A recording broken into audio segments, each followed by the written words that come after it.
来看这条，同款是食酒赛车害死人。这台中市东区行早起10点外，有一个适龄的查甫人，伊食酒赛车失去控制，先驱撞到4台轿车、1台奥多拜，还有1台脚踏车。其中这骑奥多拜的民众呢是送病院了后救不回来，那骑脚踏车的民众也搁伫咧抢救。警方表示讲，这食酒的查甫人，伊的酒测值有到0.98，专案依照公共危险甲过失致死等罪嫌，该移送法办。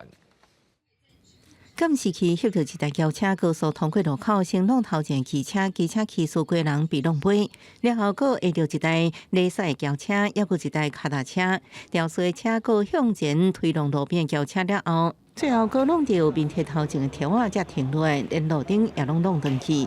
被弄的75岁姓杜的汽车骑士，送医急救，医院当场救无回来。骑摩托车的这一位，他趴在书局的前面了。那脚踏车他是粘在脚踏车上面。伤者是22岁男性，身体有多大伤，右膝有超过10公分的大片撕裂伤。另外为伤者诊断为创伤性硬脑膜下出血。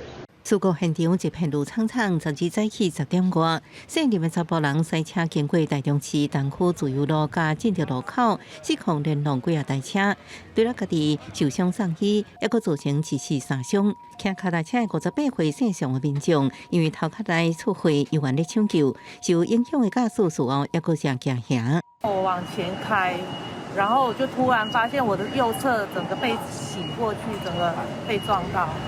然后再来他就一路往前追撞啊！他就好像那个很迷糊的样子了，我不晓得。哦，他下来的神志状况不是？然后就这样了，迷糊。